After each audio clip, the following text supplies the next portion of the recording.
Bonjour à toutes et à tous. Écoutez, on est extrêmement ravis vraiment de vous accueillir aujourd'hui sur cette masterclass tourisme qui va traiter de l'avenir des stations de ski face au dérèglement climatique. Je vais me présenter très rapidement.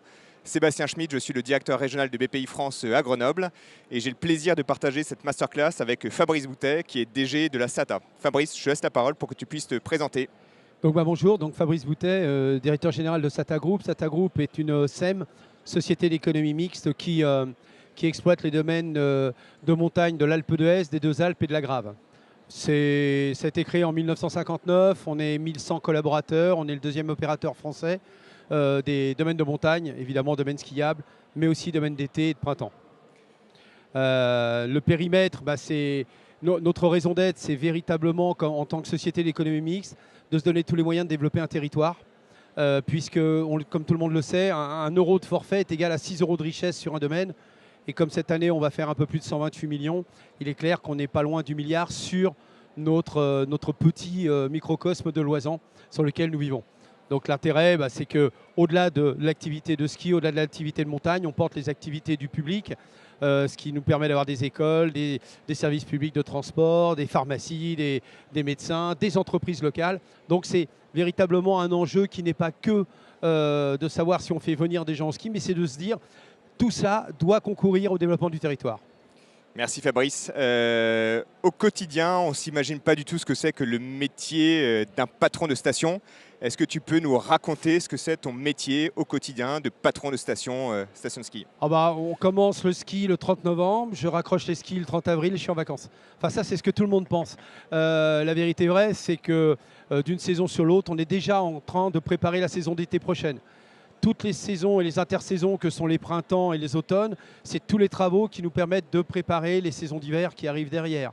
C'est toute la gestion de notre personnel, puisqu'on a à peu près, sur les 1100 collaborateurs, on a à peu près 700 saisonniers. Donc c'est tout le recrutement, toute l'organisation, toute la structure qui va derrière, trouver le logement. Donc c'est véritablement une grosse partie RH et c'est la partie où on discute beaucoup ensemble puisqu'on est déjà dans les projets de l'avenir et on travaille avec vous sur les financements, donc tous nos partenaires financiers. Et puis c'est aussi tous les appels d'offres qui nous permettent de construire toutes nos remontées mécaniques, nos résidences de tourisme quand on en a, nos restaurants et autres. Donc il y a un gros travail qui est plutôt BTP, organisationnel et très relations humaines. Ok, on est donc sur une table ronde qui traite du dérèglement climatique. Toi, Fabrice, comment tu observes ça et est-ce que tu peux nous raconter véritablement comment tu observes, comment tu vois le dérèglement climatique à la montagne, ce que tu y es tous les jours? Donc vraiment ton œil d'expert et ton œil vraiment du quotidien. Le dérèglement climatique, déjà, je pense que le mot est bien choisi. C'est vraiment un dérèglement. On l'a vécu cette année, par exemple, en vous disant que c'est une année record en neige. On est en altitude, puisque nos stations sont entre 1650 aux Deux Alpes, 1850 à l'Alpe, et on monte à plus de 3006. Donc, obligatoirement, on a de la neige. Mais ce qui a été curieux, c'est qu'on a eu beaucoup de neige, puis de la pluie, puis du soleil, puis du froid, puis de la neige. Et en fait, quand on regarde en cumul de neige, on est largement supérieur aux 10 dernières années en cumul de neige pur et dur, mais c'est cet effet en ciseaux d'adaptation que l'on doit avoir sur la préparation des pistes, sur la sécurisation, sur nos propres remontées mécaniques, puisque quand il neige beaucoup, que derrière il pleut et qu'il fait froid, on a du givre partout. Donc obligatoirement, le givre est un ennemi pour nous. Donc il y a un dérèglement climatique qui nous donne une instabilité, j'allais dire, de prévision. On le vit comme vous voyez, il peut se mettre à pleuvoir en une journée, un mois de pluie. Donc là, ça ravine, ça travaille. Donc voilà, ça, on le vit. Et on le vit aussi parce que quand on prend, par exemple, le glacier des Deux Alpes, qui est une calotte glaciaire, donc c'est véritablement lié à une calotte, donc c'est ce qui le protège aujourd'hui, on est 35 mètres en dessous des années 80. On sortait en haut du funiculaire, là, on sort 35 mètres plus bas. Donc il y a eu ce réchauffement climatique, certes, mais aujourd'hui, on arrive avec nos technologies de pouvoir conserver nos neiges avec des pièges à neige et autres, à venir protéger notre glacier et à le défendre contre le soleil et contre le rayonnement du soleil. Puisque ce qui fait fondre un glacier, c'est l'effet du rayon qui vient directement sur la glace. Donc on le vit, effectivement, on le vit avec l'eau. C'est-à-dire qu'on dit qu'on manque d'eau, nous on a beaucoup d'eau. Donc on traite l'eau et on se sert de cette eau aussi pour tous les alpages, le réengazonnement et compagnie. Donc là aussi on voit bien qu'on arrive avec des saisons qui sont très irrégulières. C'est comme ça qu'on le vit. Et dans ce contexte de dérèglement climatique, quel est ton regard, parce que ça je pense que ça va intéresser vraiment le public, ton regard sur l'avenir des stations avec peut-être deux compartiments, on voit bien les stations de haute montagne, tu en fais partie avec la SATA, et l'avenir également des stations plutôt moyenne et basse montagne. C'est quoi ton regard d'expert là-dessus? Alors c'est important de pouvoir faire cette différence. Effectivement, il y a la moyenne altitude et la basse altitude et la haute altitude. Sur la basse et moyenne altitude, l'idée, c'est de pouvoir sécuriser au maximum les domaines. Alors on travaille sur la neige de culture quand on a de l'eau. En fait, on n'est pas là pour skier sur la neige de culture. Ça aussi, c'est encore un a priori. On prépare les sols, on les refroidit, on crée une sous-couche très dure qui fait que ça accueille la neige fraîche et que ça la garde et ça la conserve plus longtemps. Donc c'est vraiment un travail qui est fait sur la moyenne altitude et la basse altitude quand c'est possible. Après, il y a un moment où on l'a vu au climat, si en basse altitude, on est en températures qui sont positives, on ne fait pas de neige, puisque en fait, la neige de culture, on la commence vraiment aux alentours de moins 3 degrés, et l'efficacité, elle est plutôt aux alentours de moins 5 degrés. Ça, c'est la première chose. Après, sur la haute altitude, on travaille aussi sur nos jets de culture, on sécurise nos domaines. Mais l'avenir, il est de se dire, chaque fois qu'on a de la neige, il faut qu'on soit assez agile pour ouvrir. Puisqu'en fait, ce qui vient financer le reste de l'activité, le reste des autres saisons, c'est bien le ski. Et c'est bien l'achat du forfait.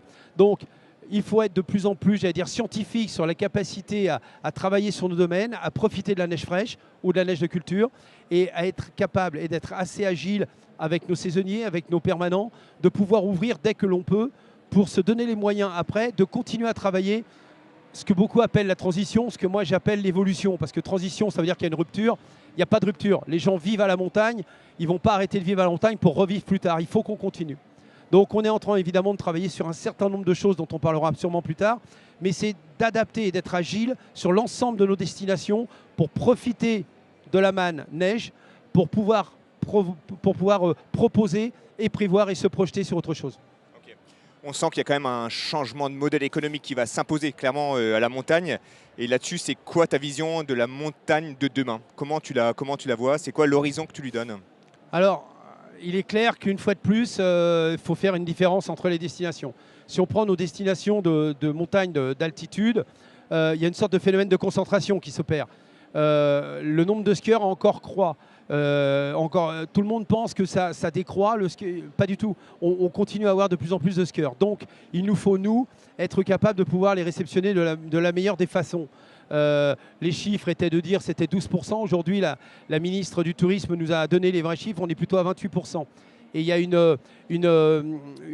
j'allais dire un aspect positif dans la population française qui est de 80% de pouvoir au moins une fois aller au ski.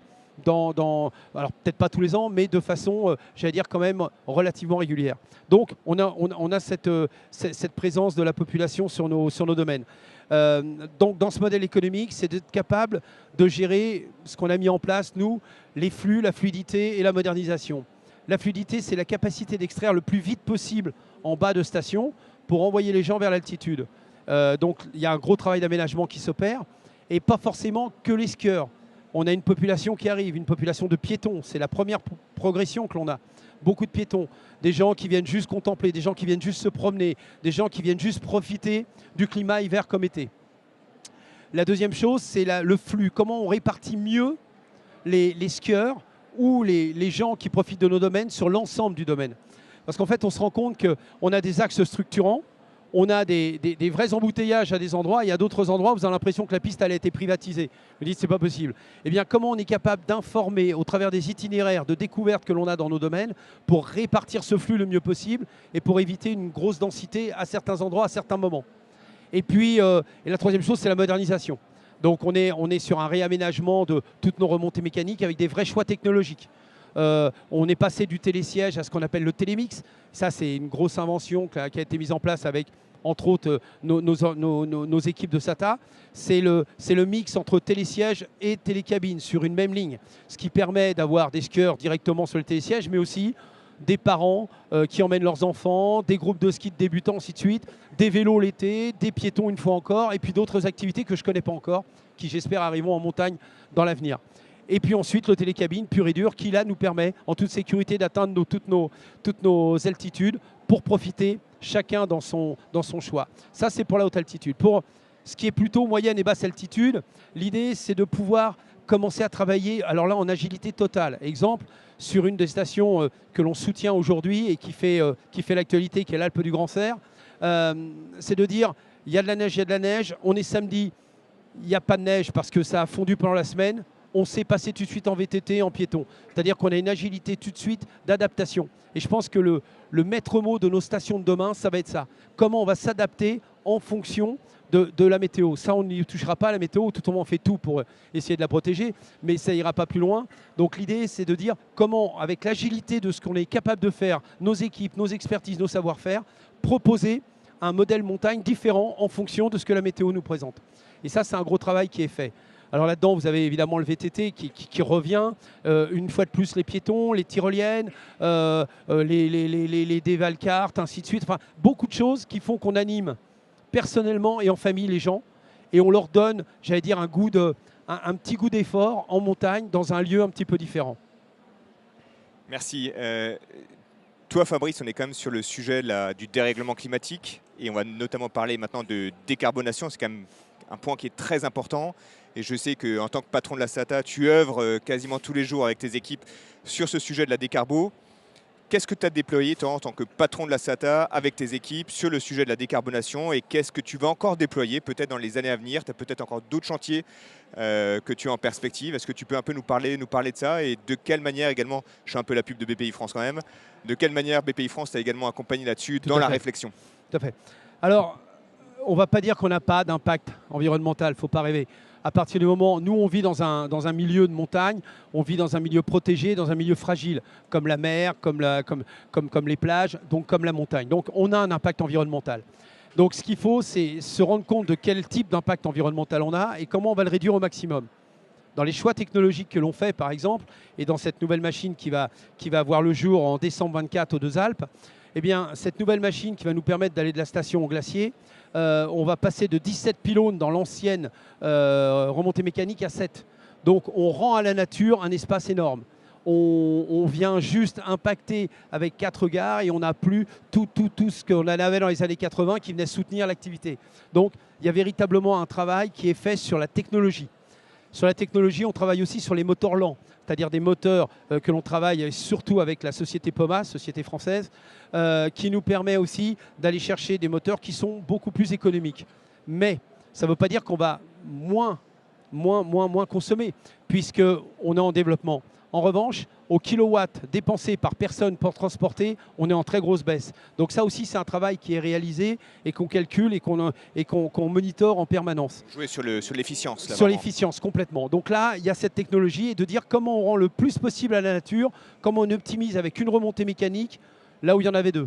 Et ça se fait à peu près partout, ce qui fait que depuis 3 ans, on a dû démonter à peu près 250 pylônes et 70 km de câbles, où tout ça, c'est parti en recyclage. Là aussi, c'est la participation et notre participation à l'écosystème du dérèglement climatique, ou tout au moins de la capacité à ne pas utiliser de l'énergie puisqu'on arrive à recycler. La deuxième chose qu'on a mise en place, c'est les bilans carbone sur l'ensemble de nos domaines. Et c'est là qu'avec BPI, on a travaillé ensemble et on a été soutenu par BPI pour faire véritablement le bilan carbone. Ce bilan carbone, en fait, quand on le regarde et qu'on regarde juste le scope 1 et 2, c'est-à-dire qu'on ne regarde pas les clients qui nous rejoignent, le plus gros, c'est les dameuses. Les dameuses, on a 51 dameuses sur l'ensemble de nos domaines. Donc obligatoirement, quand on est en GNR, en gasoil roulant non roulant, pardon, en GNR, en gasoil non roulant, c'est là qu'on consomme le plus et c'est là qu'on pollue le plus. Eh bien, nous sommes passés en HVO, à l'huile végétale organique. Ça nous coûte plus cher, on consomme un peu plus, mais on est à 93% de décarbonation de nos machines. Sur 51, c'est énorme. Ce qui fait que c'était le plus gros poste de carbonation. Donc ce qui oblige aussi tous les restaurateurs à faire de l'huile de friture, puisque sur le HVO, c'est de l'huile de friture, donc on est passé carrément sur l'huile de friture. Mais non, c'est véritablement sur ces notions-là qu'on a pris des choix.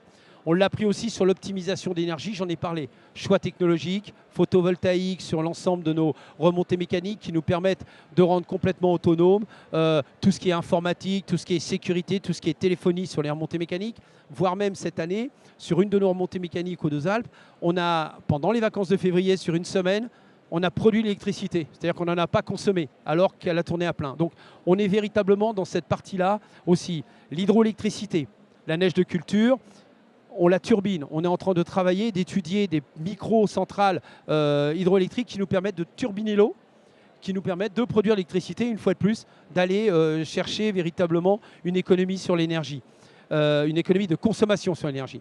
Et enfin, on travaille que sur l'énergie verte, puisqu'on n'est que sur l'hydroélectricité. On a cette chance en Isère, et donc on n'est vraiment que sur de l'énergie verte. Donc la décarbonation et l'optimisation d'énergie, ce sont nos points fondamentaux. Et puis pour donner un élan, moi ce que j'aime dans RSE, c'est la responsabilité, le mot de responsable. Là, je ne peux pas dire en tant que dirigeant, c'est pas moi, c'est un autre. Non, la responsabilité sociétale, c'est le dirigeant. Et quand le dirigeant est engagé, il se passe quelque chose, c'est qu'on engage toute l'entreprise, on engage les collaborateurs. Et là, on a une sorte de surmotivation qui nous permet d'emmener l'ensemble de l'entreprise. On est 1100, mais les 1100 doivent savoir ce qu'on fait. Et donc, on a créé une direction RSE qui fait partie du comité de direction et qui est le poil à gratter de l'ensemble de nos activités en permanence. Et de passer au filtre de toutes nos décisions sur 3 grands sujets, l'eau, la ressource d'eau, l'énergie, je l'ai dit, et la biodiversité. Parce qu'on travaille sur la biodiversité, la faune et la flore. Et donc là, on a créé un observatoire environnemental qui calcule nos espèces sur le domaine avant la saison d'hiver, après la saison d'hiver et encore avant la saison d'hiver. Sur l'Alpe d'Huez, par exemple, on a 4350 espèces. Elles sont toutes répertoriées et c'est recalculé par un audit extérieur, ce qui nous permet à nous de dire ce que l'on produit ne vient pas obérer exactement tout ce qui a été fait par la nature. On travaille aussi sur une notion de réengazonnement de l'ensemble de nos pistes, ce qui n'était pas fait. On est en Isère, on n'est pas en Savoie, et on est plutôt dans quelque chose d'assez pierreux, d'assez lunaire. On a beaucoup de pierres, beaucoup de terrains rocheux. Et bien on a commencé quand même à tout réengazonner, ce qui fait que toutes nos pistes sont réengazonnées, et ce qui vient qu'on vient même créer une nouvelle biodiversité sur un certain nombre de sujets. Le tout, c'est que cette nouvelle biodiversité ne soit pas contraire au développement, j'allais dire, de ce qui existait aujourd'hui. On a engagé l'entreprise dans les objectifs de développement durable de l'ONU.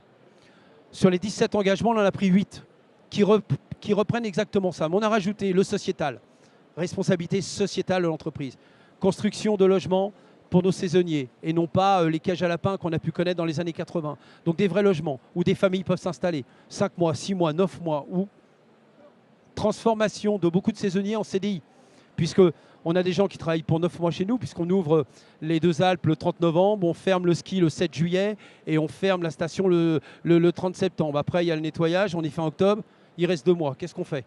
Donc comment aussi, au niveau sociétal, on est capable de recréer, j'allais dire, un vrai élan humain et un vrai élément de travail à long terme sur l'ensemble de nos destinations.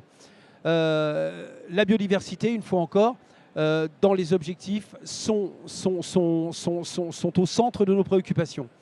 En revanche, on y met aussi toute la partie de la protection des zones humides. Une zone humide, c'est quelque chose de fondamental. Donc là aussi, on a rajouté dans ces objectifs de développement durable de l'ONU tout le travail sur les zones humides et la protection de ces zones humides. On a aussi engagé, nous faisons partie de la Convention des entreprises pour le climat. La CEC. Alors la CEC. Voilà, ça a été cité tout à l'heure dans une des présentations. Alors l'intérêt, on a déjà engagé beaucoup de choses, donc comme on en parle avec les intervenants, ils nous disent que vous avez déjà beaucoup avancé. Mais là où on avance encore plus vite, c'est qu'on vient nous bousculer, on vient nous confronter. C'est pas parce qu'on a une idée que c'est la meilleure. Et donc l'idée, c'est de se confronter à un autre monde d'entrepreneurs qui ont d'autres sujets, qui ont d'autres idées et qui nous permettent de nous bousculer. Mais surtout, ça nous permet aussi de bien apprendre ce qui se passe. On entend plein de choses, mais là, on a des scientifiques, on a des économistes, on a des gens qui ne montrent pas le passé du doigt en disant « ce que vous avez fait, c'est terrible ». Ils disent « qu'est-ce qui s'est passé dans le passé, qu'est-ce qu'on fait aujourd'hui, qu'est-ce qu'on fera demain ». Donc là-dessus, pour bien comprendre, Fabrice, tu as développé peut-être des indicateurs pour monitorer tout ça, du coup, en interne. Sur les 8 engagements, tous les indicateurs sont ou terminés ou en cours d'être terminés. Et c'est jugé tous les ans. Et c'est d'autant plus jugé tous les ans, c'est que dans la notion qu'on a et dans les relations qu'on a avec nos partenaires financiers, on travaille avec Greenhob, qui est une filiale de Lexity, qui, sur 3 indicateurs, nous suit et peut interférer sur nos emprunts sur un pourcentage en fonction de la tendance que l'on a donnée sur la réduction de carbone, sur la protection de l'eau, de la biodiversité et autres, et qui peut nous faire varier notre emprunt de 0,10% en fonction de nos résultats. Donc on a aussi une sorte j'allais dire, de complicité avec nos partenaires financiers, de se dire l'enjeu, c'est véritablement d'avoir des projets, mais ces projets-là, ils doivent penser à la planète. Ok. Je pense que ça va intéresser beaucoup de personnes également. Moi, j'avais envie de t'interroger sur la montagne verte de demain. Et surtout, il y a une grande tendance qui est quand même en train de se dessiner, c'est les ascenseurs valléens. Parce qu'on sait que c'est un des éléments qui pollue le plus, hein. C'est vraiment la montée des skieurs en voiture. Ça, on sait très bien que c'est un élément qui pollue énormément au niveau des stations. Et pour toi, effectivement, sur les ascenseurs valléens, ta vision, l'avenir, est-ce qu'on va s'inspirer d'autres pays? Je sais que la Suisse est vraiment très en avance de phase sur les ascenseurs valléens. Ça fait des années qu'ils le font, ça marche très très bien. En France, on a également quelques stations qui le font, avec vraiment des exemples de réussite. Ta vision par rapport à ça, Fabrice? Alors, déjà, ma vision, c'est que en 74, quand on a pris la décision de mettre le tout en voiture et qu'on a démonté nos lignes ferroviaires qui arrivaient au pied de Bourdoisan, on se dit qu'en 63, on a fait une erreur. Mais bon, 63, on l'a dit, et 74, le tout voiture. Donc ça a été réglé. Les Suisses ont beaucoup d'avance, ils ont les trains, ils ont les ascenseurs valléens. Et puis le Suisse a l'habitude de se dire, je ne skie pas au pied.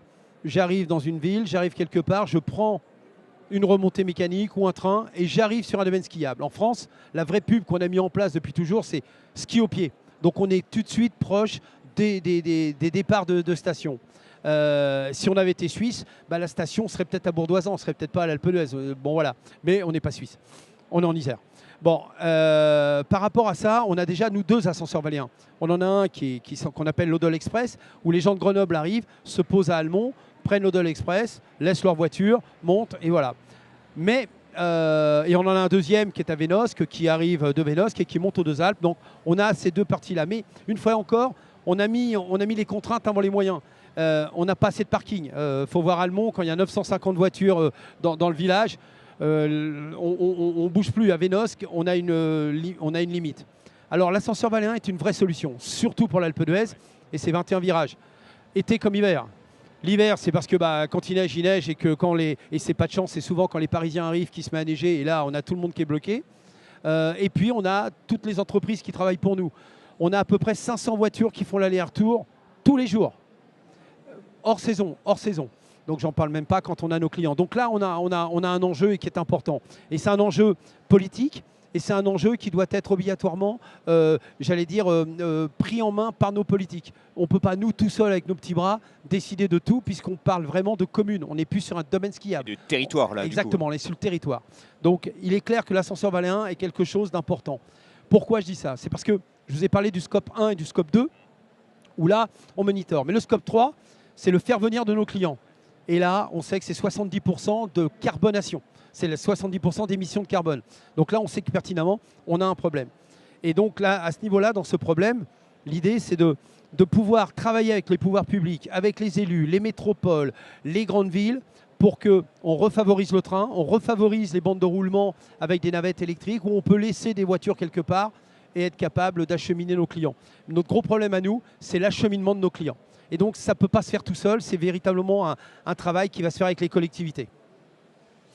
Ok, on va aller toujours sur l'avenir, parce qu'on aime bien avoir une vision vraiment d'avenir toujours chez BPI France. En termes d'activité à la montagne, qu'est-ce que tu vas être capable de proposer comme nouvelle activité? Est-ce que on sait qu'aujourd'hui le touriste cherche plutôt à vivre de l'expérience. Ça, on en a déjà beaucoup parlé, toi et moi. On va vraiment chercher de l'expérience. Le ski, c'est l'expérience, mais le ski à un moment peut avoir sa limite. En tout cas, il a une limite qui va être la météo et qui va être effectivement plutôt la saison d'hiver. Les prochaines activités, les prochaines expériences que la montagne va pouvoir proposer du coup aux touristes?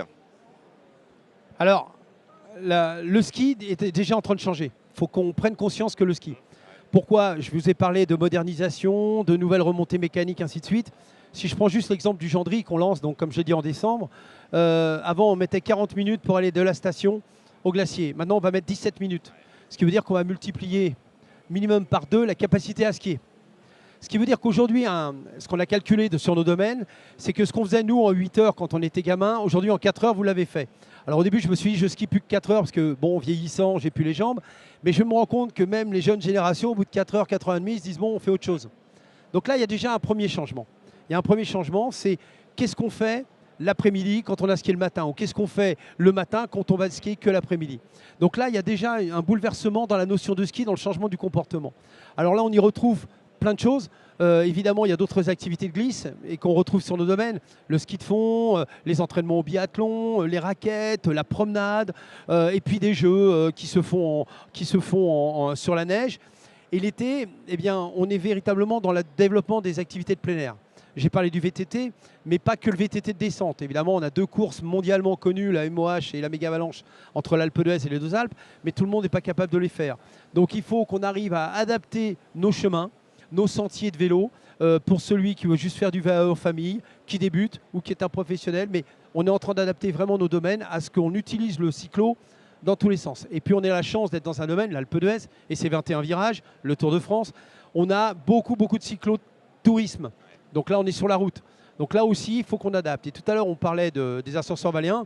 Moi, je rêve d'un ascenseur valéen pour ne plus avoir de voitures quand les gens font du vélo sur les 21 virages et profitent des 21 virages. Si tu veux faire du vélo alors que les voitures vous doublent, je suis désolé, ce n'est pas le plus grand confort qu'on aimerait pour nos clients. Donc il y a évidemment toute cette notion de vélo. Il y a la notion de pédestre. On peut faire tout. On va à la Grave, notre 3e domaine, on n'en parle pas assez, mais qui est un domaine mythique de haute montagne. C'est du ski de haute montagne, mais c'est aussi un cœur de l'alpinisme français. Donc là aussi, on peut être un simple contemplatif. Monté à 2004, on a mis en place des jeux, des choses comme ça pour les familles en bois et autres, sur la nature, pour que les gens passent un bon moment. Et puis on a les guides qui partent en haute montagne, faire les écrins, faire le râteau, travailler sur la neige, enfin bon, faire tout ce qu'il y a à faire sur la haute montagne. Donc là aussi, il y a ça. Et puis, il y a cette nouvelle notion de contemplatif. On a des gens qui viennent maintenant juste voir, profiter du climat, mais profiter aussi du panorama. Et c'est vrai qu'on offre des choses, pas forcément... déjà, ce n'est pas les mêmes partout, parce que souvent en montagne, on dit tiens, ça c'est l'envers. Mais quand vous êtes de l'autre côté, vous dites que l'envers, c'était l'endroit. Je ne sais pas si on suit, mais enfin, c'est un peu comme ça que ça se voit. Mais donc l'idée, c'est véritablement ça qu'il faut voir, c'est qu'on a des angles de vue complètement différents en permanence. Donc on offre une sorte de panorama historique différent. La culture. Les gens sont sur les sentiers.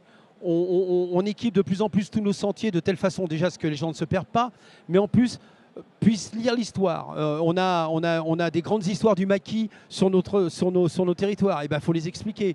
Quelle faune on va rencontrer, quelle flore on va rencontrer. Donc il y a aussi toute cette notion-là culturelle pour essayer d'apporter de plus en plus d'éléments pour comprendre la montagne, vivre la montagne et, j'allais dire, se l'approprier un petit peu. C'est aussi un refuge climatique, de plus en plus. On voit de plus en plus de gens qui reviennent. Et si je reprends l'Alpe du Grand Serre, aujourd'hui, on a des gens de Grenoble qui quittent Grenoble le soir parce qu'il fait 40 dans les bureaux. Ils débarquent, ils montent, ils passent la soirée à faire du vélo en famille, un barbecue, ils dorment en tente et le lendemain matin, ils retournent travailler. Il y a 40 minutes de route, c'est même des fois mieux que là où ils habitent. Donc, bilan des courses, il y a aussi cette notion de refuge climatique. Et puis, on voit arriver le télétravail. Nos résidences de tourisme hors saison sont pleines. On a plein de gens qui se disent bah, moi j'ai une semaine, je suis en télétravail, eh bien je vais travailler à Auris, je vais travailler à l'Alpe, je vais travailler à Auze, je vais travailler aux 2 Alpes et ça va me permettre de faire la même chose. Mais dès que je sors, je peux faire autre chose. Je peux profiter d'autre chose. Et on a aussi des possibilités d'accueil d'entreprises, les entreprises de services, où il n'y a pas besoin de grosses infrastructures industrielles. Et là, on voit aussi des pépinières d'entreprises qui commencent à venir nous rejoindre et on se dit, bah, tiens, on est peut-être en train de recréer une sorte de système d'emploi différent, mais en profitant aussi du bienfait de la montagne, tout en la respectant. Et puis il y a le tourisme professionnel, là c'est clair, on a de plus en plus de séminaires, de choses comme ça, on se dit, bah, au lieu d'aller au Maroc, au Club Med ou autre, si je vais dans une de ces destinations-là, je vais pouvoir faire plein de choses, parce qu'on a toutes les structures, nous, pour animer, et en même temps faire vivre une expérience à mes collaborateurs. Donc il y a aussi toute cette notion-là qui est en train de se développer et qui se développe de plus en plus.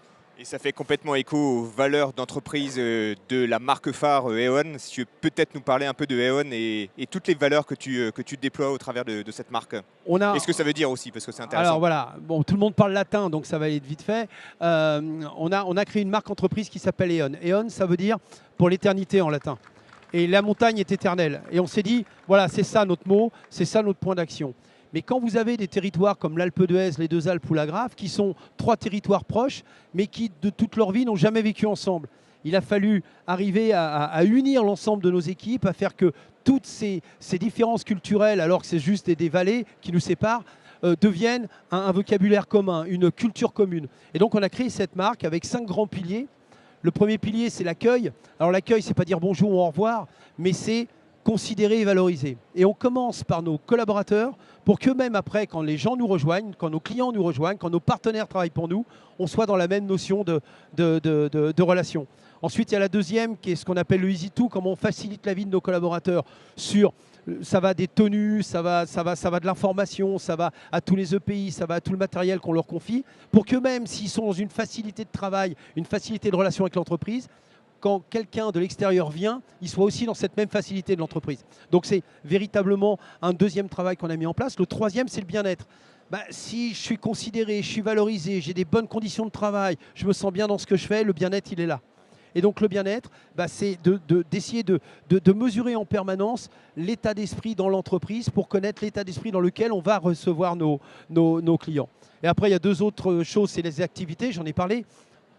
Nos trois domaines, je ne suis pas là que pour faire de la pub pour l'Alpe d'Huez, les Deux-Alpes et la Grave, mais quand même, nos trois domaines sont bénis des dieux puisque ces trois domaines accueillent tous les sports de glisse, tous les sports pédestres et tous les sports de vélo. Donc on a de la chance. Donc c'est dire on développe nos activités en fonction de ça. Et donc, on adapte nos remontées mécaniques à ces différentes activités. Et enfin, l'innovation. Et l'innovation, on l'a tournée complètement sur la notion de RSE. J'ai parlé de HVO, mais pas que. J'ai parlé d'hydroélectricité, j'ai parlé de photovoltaïque. On peut parler de toute la notion d'isolation qu'on a mis en place, de toute l'automatisation des chauffages et des lumières dans l'ensemble de nos chalets à altitude. Parce que quand vous êtes en altitude à 3000 et que vous êtes au poste de pisteur, le chauffage est à fond. Mais dès qu'ils ouvrent la porte et qu'ils partent sur un secours, la porte reste ouverte, le chauffage reste. Il se peut même que l'été, quand on repasse pour renettoyer et préparer, le chauffage est toujours branché. Donc c'est toute cette notion-là aussi des gestes éco que l'on met en place pour se dire on automatise le maximum, mais en même temps, on travaille aussi proche de nos collaborateurs. Sensibilisation, du coup. La vraie sensibilisation. Donc c'est véritablement ces 5 piliers-là qui font les valeurs de ce que chacun d'entre nous porte dans l'entreprise. E.ON, pour nous, c'est un label d'exigence. Si on met E.ON quelque part, le client doit être exigeant avec nous. Et donc, on doit être exigeant avec nous-mêmes. Merci Fabrice. Je suis en train de regarder le timer. Là, on est pas mal du tout. Une petite note d'optimisme quand même. Allez, alors, quelques mots de conclusion, on va peut-être terminer là-dessus. Voilà, en 3 secondes. Très sympa de terminer comme ça. On travaille aussi avec Météo France et on a eu un moteur de recherche qui a été travaillé avec des algorithmes par Météo France qui s'appelle Kimsnow, ce qui nous donne 50 ans de neige devant nous. Mais ça ne veut pas dire que tout est gagné. Ça veut dire qu'on a parlé des générations futures et de nos générations futures et je veux que mes petits-enfants et mes arrière-petits-enfants puissent continuer à vivre en montagne. Donc là, ces 50 ans de neige, on doit les mettre à profit pour transformer, pour prévoir, ou pour tout au moins se donner tous les moyens de prévoir ce que sera la montagne dans 25 ans, dans 30 ans, dans 40 ans, dans 50 ans et plus loin. Super, merci beaucoup Fabrice. Écoutez, on arrive à la fin de cette table ronde. Merci à toutes et à tous pour votre attention. Il nous reste un peu plus de 10 minutes. Si vous avez des questions, n'hésitez pas, on veut bien effectivement les prendre. Là-bas.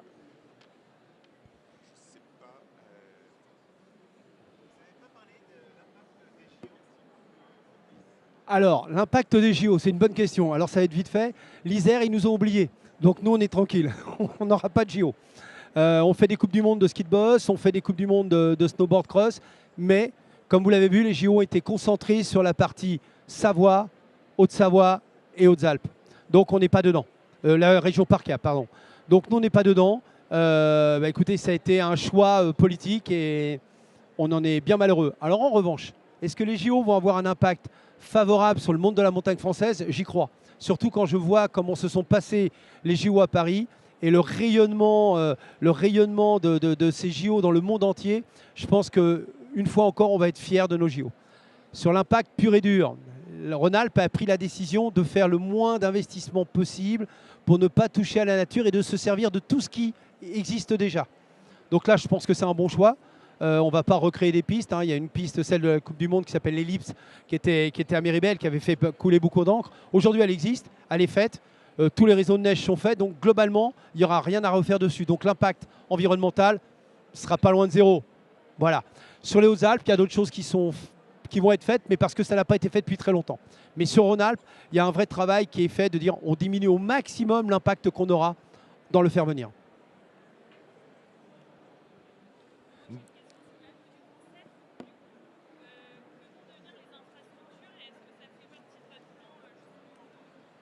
Alors sur l'Alpe du Grand Serre, ce qui est important de comprendre, c'est qu'il y a eu un vote sur des données qui, à mon avis, n'étaient pas forcément les bonnes. Donc on a eu encore une réunion avec eux et il va y avoir réétude du dossier. Donc pour l'instant, alors je fais partie des gens optimistes, hein, je suis désolé, mais pour l'instant c'est pas terminé. Tant qu'on n'est pas par terre au sol, on continue de proposer des solutions.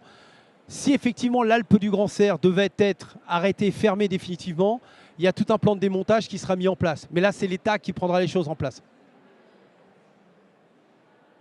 Mais c'est une catastrophe, hein. C'est 200 familles, c'est un lieu assez magique. Donc c'est pour ça qu'aussi on s'est engagé derrière eux pour, si on a le feu vert, et ça sera lundi prochain, si on a le feu vert, on ouvrira la station, on a tout mis en place, nous, pour être prêts à ouvrir s'il y a besoin. Est-ce qu'il y a d'autres questions?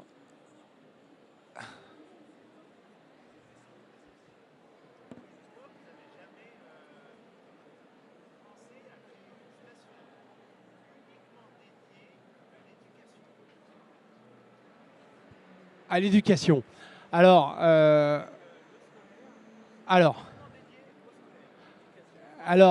eh bien, l'Alpe du Grand Serre, c'est exactement cette station.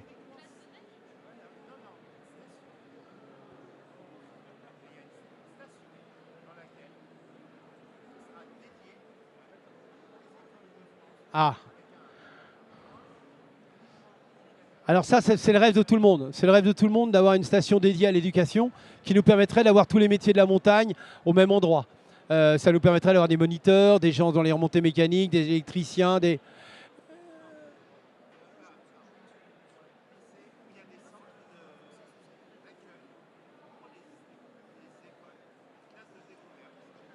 Ouais, en général, ouais, non, alors là, je sais pas. Non, là, je dois vous avouer, là, c'est pas nous, là. Ce qu'on essaie de faire au maximum, quand même, c'est que on essaie quand même, au travers, par exemple, de l'Alpe du Grand Serre, de continuer de développer les colonies de vacances, les classes vertes, les classes neige, pour l'éducation de la montagne. Mais là, votre question, elle est quand même assez importante parce que on a une nouvelle population qui nous rejoint. Et les codes de montagne ne sont pas forcément connus. Et là, on se doit, et on est en train de réfléchir à se dire comment allons-nous être capables dans l'avenir de redonner des codes de montagne aux gens qui nous rejoignent en montagne. Je ne jette pas un papier par terre, je pars, j'ai un kawaii sur moi, j'ai de l'eau, il y a tous ces sujets-là, je ne suis pas juste avec des sandalettes sur un chemin de randonnée.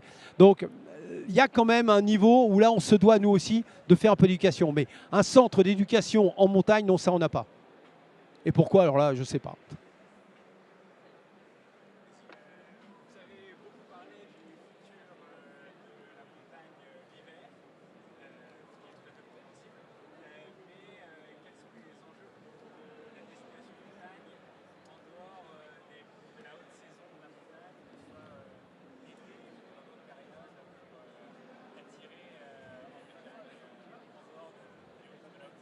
Alors, pour nous, c'est un enjeu fondamental. Aujourd'hui, on est content parce que tous les ans, on progresse l'été, mais ça pèse que 5% de ce qu'on fait. Donc, il est clair que, comme je le disais tout à l'heure, on a la possibilité, on travaille sur de l'activité pure et dure, les tyroliennes, le VTT, les promenades, les sentiers, mais je l'ai dit aussi, c'est aussi travailler sur le culturel, travailler sur des événements qui vont nous permettre de faire venir les gens sur autre chose purement que la montagne. Mais la montagne sera le support, ça c'est sûr. Et enfin, c'est aussi d'attirer d'autres métiers, des métiers qui pourraient venir sur la montagne et avoir une activité assez permanente sur le sujet. L'enjeu pour nous, c'est le printemps à la montagne. Aujourd'hui, le printemps, c'est merveilleux en montagne. On n'a presque plus personne puisque tout le monde directement part sur les plages, alors que pour ceux qui aiment le ski, on a une neige extraordinaire. Et pour ceux qui aiment juste simplement la montagne, on a vraiment un lieu d'accueil. Donc sachez que c'est un enjeu. On n'a pas toutes les solutions, mais on est véritablement en train de travailler dessus. C'est un vrai investissement qu'on est en train de mettre en place. Une dernière question peut-être. Là. L'essentiel de votre clientèle vient de citadins, de Paris notamment. Est-ce que vous avez des actions commerciales, marketing spécifiques localement à Paris? Alors déjà, globalement, notre clientèle pure et dure sur l'ensemble de nos domaines, c'est 50% international, 50% française. Première région qui nous rejoint, c'est Rhône-Alpes. La deuxième, c'est l'Île-de-France. Traditionnellement, on est les plus près de Paris. Donc, on a toujours eu ce train et les navettes qui nous emmènent nos clients. Donc, on a effectivement des actions très fortes. Demain, je suis en conférence de presse à Paris, justement, avec l'ensemble des acteurs de la montagne qui sont sur Paris. Mais on a beaucoup d'actions qui se font évidemment sur Paris, Rhône-Alpes. Mais on a travaillé avec Anthony, là, qui est là, mon directeur commercial et marketing. On a travaillé la proximité. C'est-à-dire qu'on essaie de redonner... on avait par exemple 35% des Grenoblois qui ne skiaient plus. Donc on a redonné les moyens pour que les Grenoblois reviennent sur le ski. Et l'Alpe du Grand Serre est une porte d'entrée au ski. Donc il y a aussi tout ce travail de proximité. Le travail de proximité chez nous, c'est Lyon, c'est Clermont-Ferrand, c'est Saint-Étienne, c'est évidemment Grenoble, c'est Valence et Marseille. Et là, on est en train de véritablement refaire tout ce travail-là. Mais il y a des actions qu'on a ciblées, vraiment ciblées sur tous ces sujets-là. Marseille, il y a des actions qui sont menées, il y a la télévision, il y a tout un travail qui est fait sur les affichages et compagnie, et des actions avec les tours opérateurs et compagnie. Bien, eh bien, écoutez, je vous propose de clôturer cette table ronde. Fabrice, merci beaucoup encore pour ton éclairage très intéressant. Merci En tout Fabrice. cas. Merci.